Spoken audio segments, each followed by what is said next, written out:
Eagles and the quote-unquote unnamed sources. I tell you who I can name, and that is the great Eagles insider John McMullen, who's kind enough to join us tonight. John, it's been too long. How are you, my friend? Good, Ricky. How are you?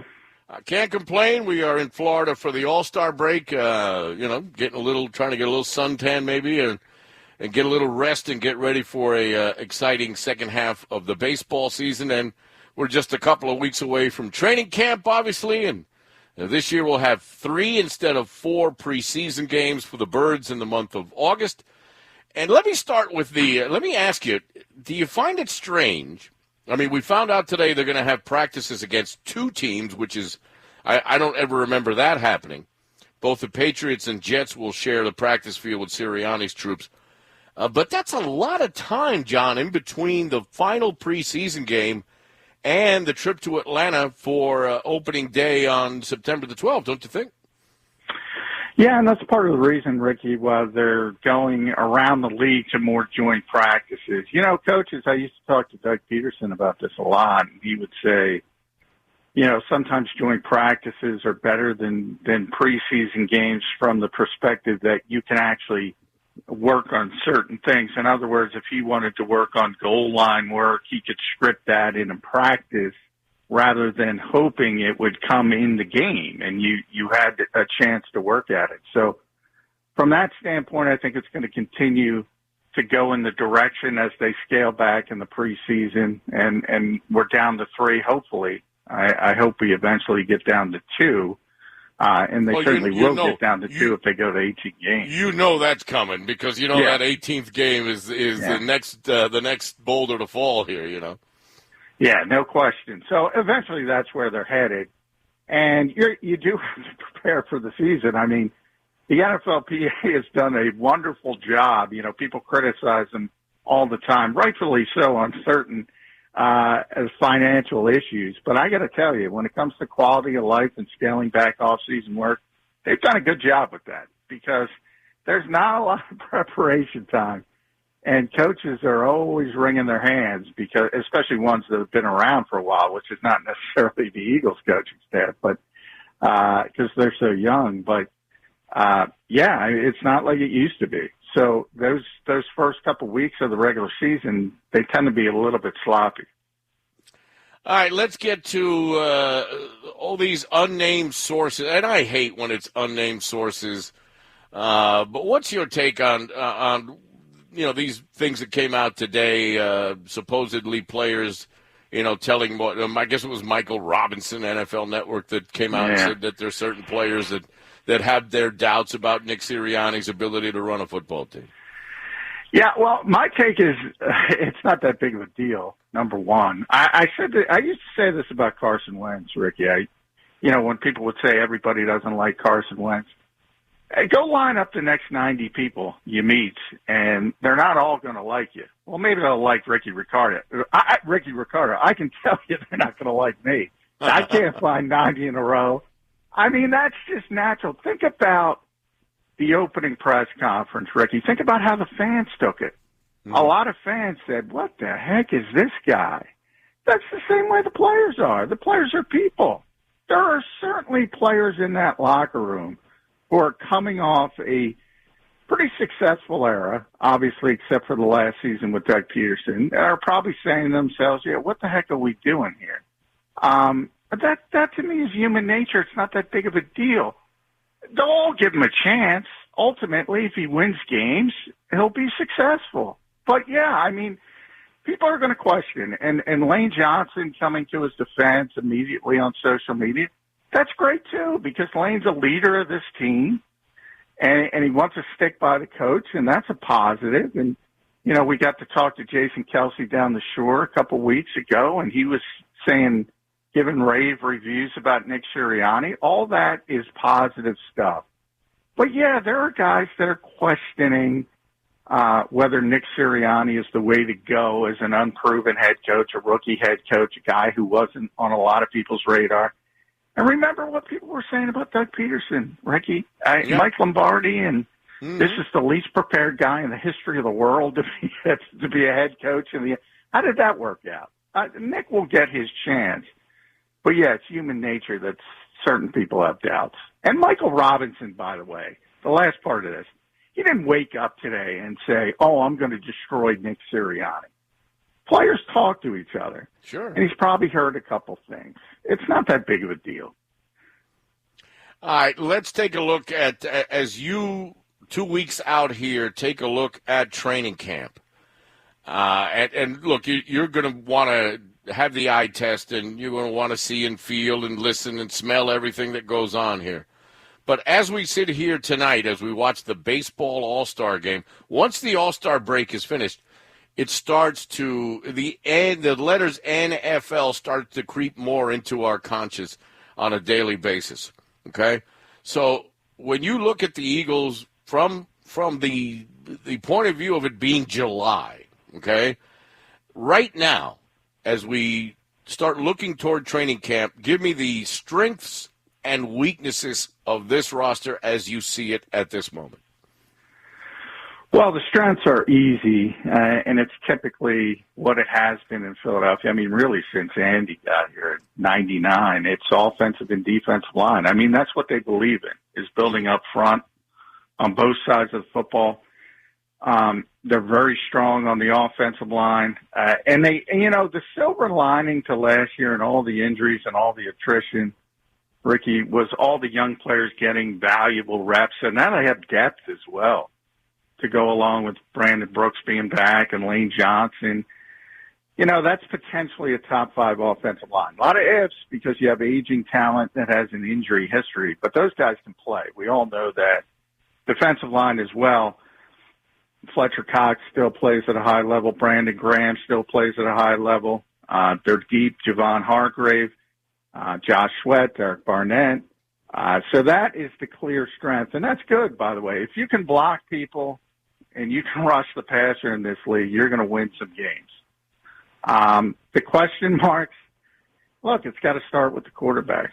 I mean, you've seen it from a national perspective. I think Pro Football Focus was the latest one. They had Jalen Hurts rated 31st of 32nd. Chris Sims, we all know, is, enemy number one. Didn't have him in his top 40. Mm-hmm. Not a lot of guys believe in him from a national perspective. And why is that? Well, 52% in the league, where 65% is average now. That would be number one. Does he have the accuracy to throw from the pocket? Because at some point, Ricky, you can extend plays, you can run the football, but at some point you're going to be in the fourth quarter and it's going to be 3rd and 7. You're going to have to stick your back foot in the ground and convert. Can he do that on a consistent basis? I don't think any of us know. And he's going to get 1 year to prove it. And I'm not sure that's fair because I don't know if this team's ready to win. So I asked myself, Ricky, can Jalen Hurts do anything to keep the Eagles from going for a quarterback, whether it's Deshaun Watson, cleared of allegations, or a top 10 pick next year? I don't know if he can. So that's number one. And then number 2 would be cornerback. I mean, they have to get a cornerback. And it might be Steven Nelson. It might be somebody else. It might be via trade. But they need a corner here. Is it money that's holding up any interest in Steven Nelson? Because he would seem like a natural fit. He's got friends on the team that I know have been reaching out to him. We've heard that. Is it strictly money with Nelson, or? He's holding on to this hope. It is strictly money, and he was. I think he was scheduled to make about it might have been $8.5 million with Pittsburgh before he was released. And he wants near that money. And at this point in the game, he's not getting it. So if I'm the Eagles, I'm pushing hard and saying, look, we obviously can't give you that type of money. What we can give you is an opportunity because everybody needs corners in this league. So there are a lot of teams who would be interested in bringing Steven Nelson in. But he's going to have to fight for a job elsewhere. You're not going to have to fight for a job here, Rick. He comes in tomorrow, he's a starting corner opposite Darius Slay. So that opportunity gives him an ability, if he plays well, to go back on the free agent market next spring and make a lot of money. So if I were the Eagles, and I'm sure they have done this, that's what they're pushing. This is this is your best opportunity to prove yourself on a one-year deal. And as we get closer and closer to the opening of camps, you would think that the walls may be closing in on a guy like that, and he may, it's really a game of chicken. Who reacts first? Am I right, John? Yeah, it is, and it's like the baseball trade deadline, Ricky. I mean, deadlines spawn action. So, I mean, as training camp approaches, that's when he'll make his decision. And as a veteran guy, who knows? He might want a couple more weeks off. As somebody who does my own show, I know everybody's on vacation this time of year around the NFL. So nobody's doing any business. So as it creeps closer to the opening of training camps around the league, you'll see not only Nelson but other veterans will make their decisions and come in late. Because remember, teams have already budgeted. Teams have full off-season rosters. So there's not a lot of wiggle room. We talk about Zach Ertz here. What are the Eagles going to do with Zach Ertz? Well, other teams have already budgeted. They've already got their plan at the tight end position. So it becomes much more difficult at this time of year. I should actually rephrase that. What are the most significant rule changes that are going to stick out, real blatantly this year that we have to look out for? There wasn't a lot of massive rule changes this year, which I think is a good thing. I think the intent and the points of emphasis are the bigger deal. And I think a lot of people said were surprised how good the season came off last year because of obviously COVID and lack of preparation time and virtual work. And they said the product didn't suffer. I don't know if the product didn't suffer. They didn't call holding. So I think people were more entertained. The games weren't choppy. They let the players play, so to speak. And I think it's going to be more interesting to see what the NFL tells the officials for points of emphasis. Because if they say we got to pick up holding calls again, I think the game is going to be viewed less aesthetically pleasing than if they do what they did last year. So there's not really a drastic rule change this time around, other than the numbers. Maybe the numbers, guys can wear different numbers, and fans will probably like that to see different positions having numbers they're not used to. Single digits on defense, for example, and receivers obviously wearing different numbers. It might take a little while to get used to. I mean, Devontae's going to wear number 6, I guess, correct? Yeah, he's wearing 6. I just saw it was Patrick Peterson's birthday, so it was interesting because, that's the Hall of Fame corner for Arizona for so long. He was 7 way back when at LSU. At LSU, right. And now he's in Minnesota, so he's got purple, and he's wearing 7. It looks like he's back at LSU. He's come full circle. Yeah. Oh, we're talking to John McMullen, Eagles insider. All right. They don't have Miles Sanders ranked very high, too. That came out today. Running back and wide receiver right now, if you had to break it down, what does it look like? Well, running back, I think it's going to be a committee. I do think you have to be honest. I'm going to use another baseball analogy for you. I think Miles Sanders was like a big home run hitter who hit about 230 last year. So think about the old school Dave Kingman. That's who he was last year. Okay. With the big runs, but he didn't catch the football well. He was bad in pass protection. He didn't necessarily, as they say in the NFL, if it's blocked for 4 yards, get 4 yards. Well, too often he would try to kick things outside and try to break the big run. So the good news for Miles is he realizes he didn't have a good year. And I always think that's good from a player perspective because I think that's the first step to improving. I think he's got a lot of talent, but he's got a lot of work to do. And that's why you see him lowly rated over a number of places over the past couple of weeks. But I do think the Eagles want to use more of a committee approach, and they're going to use, Kerryon Johnson, for instance, is a great pass protector. So if that knee is healthy, he's probably going to be your third down back. And then if Jordan Howard, if he can get back into the equation, he could be your short yardage back. So I think it's going to be that committee approach. And then at receiver, look, I think Devontae Smith has a chance to be a star. I don't want to put too much pressure on him. And we only got to see him a little bit in OTAs, but he just looks different than any other receiver on this team.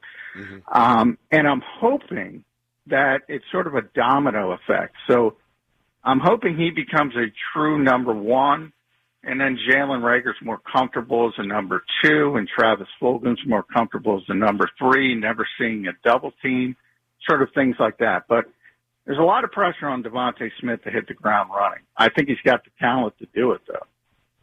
What's the current situation, does anybody know, with the guy that wears number 12 in Green Bay, John? No, nobody knows other than a lot of us know how headstrong Aaron is. So, I mean, he doesn't have a lot of leverage.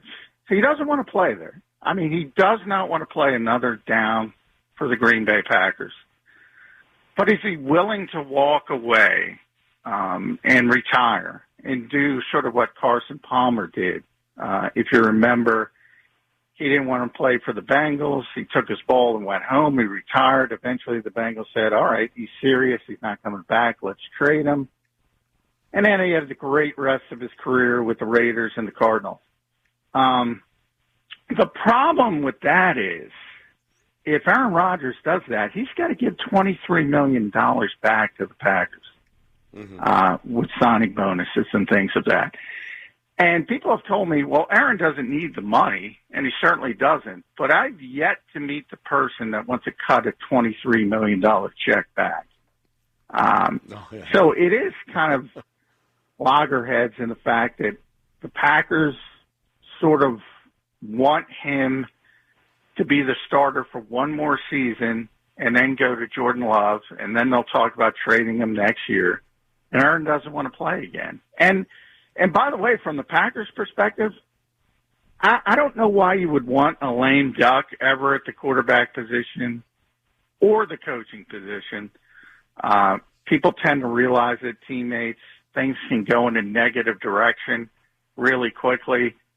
But then again, why would you want to replace Aaron Rodgers at all? I don't understand that. So, yeah, the Packers screwed this up, and people can talk about Aaron's personality, but when you have a player like that, it's modern sports. You got to make him happy. It's going to be interesting as camp approaches, and the guy if he doesn't show up, and they'll have to go to Jordan Love as their quarterback. It may flip the whole NFC. Well, which I still think in my gut is Tom Brady's to lose, but you never know, because I think the Buccaneers did a hell of a job in re-signing just about everyone other than one wide receiver that they haven't sewn up. I think it's Tampa Bay's conference to lose, but without Aaron showing up at Packers camp, which my gut tells me Johnny's going to show up. I agree. Yeah, well, I will say, and I've always said this about Packer fans, because they have had essentially 30 years of uninterrupted Hall of Fame quarterback play. Right. And they are going to finally learn how the other half works. You're absolutely right. John, I thank you for a few minutes tonight. As the season approaches, we're going to reach out to you more and more, if that's okay with you. Yeah, always appreciate it. Thanks, Ricky. All right, the great John McMullen, ladies and gentlemen, Eagles insider, as we approach camp just a couple of weeks away. All right, 215-592-9494. Anything on the Birds?